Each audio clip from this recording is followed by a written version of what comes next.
Oke, mereka secara keilmuan udah jago, udah bagus, salut saya. Tetapi keilmuan tidak cukup, bos.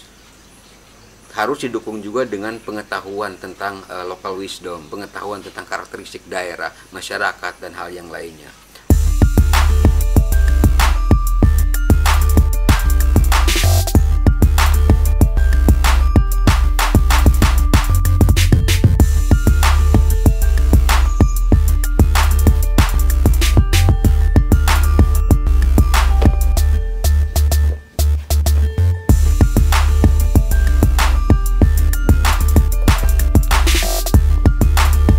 Ya, assalamualaikum warahmatullahi wabarakatuh. Jumpa lagi dengan saya Yaman Garut di sini.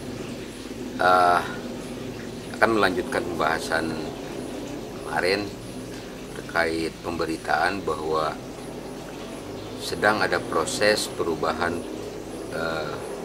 cagar alam, status kawasan cagar alam menjadi taman wisata alam. Oke. Beritanya sudah ramai di media elektronik ya. Memberitakan bahwa pemerintah sedang mengupayakan merubah status kawasan cagar alam Gunung Guntur menjadi taman wisata alam. Kali ini yang akan saya bahas adalah terkait dengan taman wisata alam, yaitu masalah pariwisatanya. Perlu dicermati oleh kita bagaimana dampak pariwisata terhadap lingkungan. Oke, saya sepakat bahwa pariwisata itu memberikan nilai tambah ekonomi yang cukup luar biasa bagi masyarakat, dan domino efeknya itu luar biasa dari pariwisata. Di sana masyarakat bisa hidup dari homestay-nya, bisa hidup dari jualannya, bisa hidup dari transportasi dan segala macamnya, banyak itu domino efek. Tapi ada satu hal yang harus kita pikirkan terkait dampak terhadap lingkungan, apalagi ini adalah kawasan cagar alam asalnya.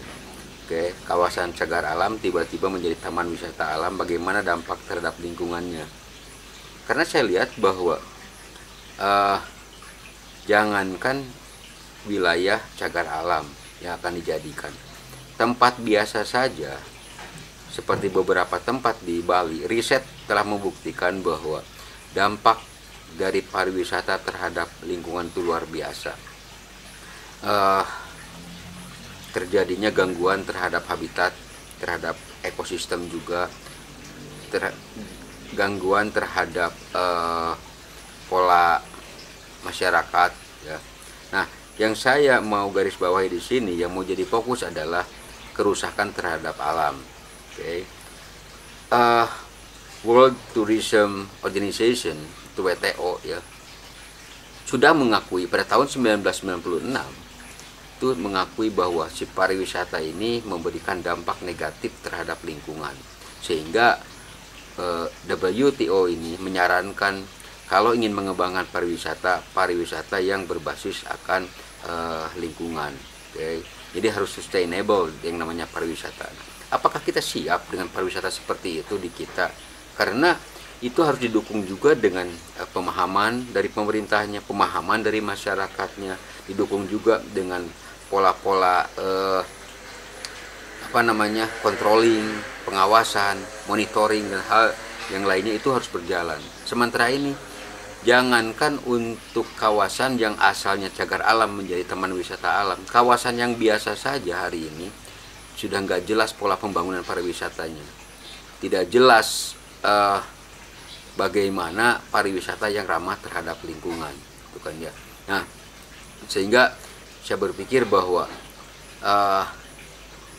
jangan sampai kepentingan ekonomi, saya ulangi lagi ya, dibahas di video kemarin juga, kepentingan ekonomi jangan sampai menjadi kerusakan bagi lingkungan.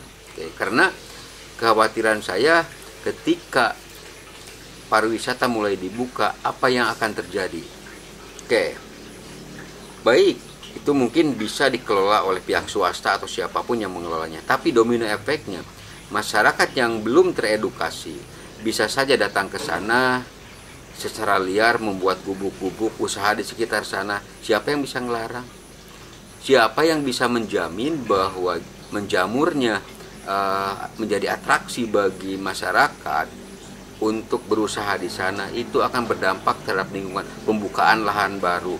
Apalagi kalau ke daerah kawasan wisata, biasanya jalan diperbaiki, jalan lebih bagus, dan itu akan memudahkan akses untuk perambahan hutan. Dan itu akan membuat akses yang lebih mudah untuk mungkin di pinggir-pinggirnya banyak kios nantinya lah, dan segala aspek yang lainnya yang bisa berdampak fatal terhadap lingkungan. Nah, itu tanpa ada kajian yang jelas, tanpa ada persiapan yang matang, kalau mau merubah kawasan menjadi kawasan wisata, saya pikir ini adalah suatu hal yang konyol, suatu hal yang bunuh diri terhadap masyarakat. Kenapa? Karena ingat, banjir dan longsor itu salah satu triggernya adalah karena pembukaan lahan. Ketika pariwisata dibuka dan lahan-lahan secara simultan, banyak yang dibuka untuk kedai lah, untuk villa lah, untuk rumah segala macam, dan resapan air semakin berkurang. Dampaknya apa? Kita tunggu akibatnya, yaitu longsor dan banjir. Nah, harapan saya adalah keputusan itu tidak bisa dibuat dengan tergesa-gesa. Walaupun ini sudah lama, tetapi apakah pernah melibatkan dari pihak akademisi yang ada di daerah setempatnya di Kabupaten Garut ini, yang paham jelas bagaimana lingkungan di sini? Jangan pakai akademisi yang hanya berbasis pengetahuan saja, tapi bagaimana dengan pemahaman tentang lingkungan setempatnya.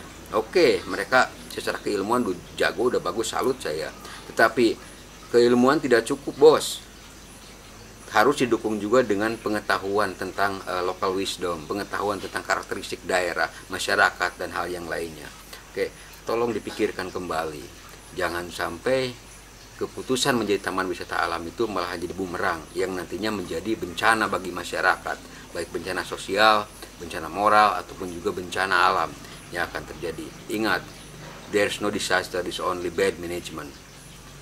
Manajemen yang buruk, tata kelola lingkungan yang buruk akan berdampak terhadap korban yang ada di masyarakat. Demikian, terima kasih. Wassalamualaikum warahmatullahi wabarakatuh.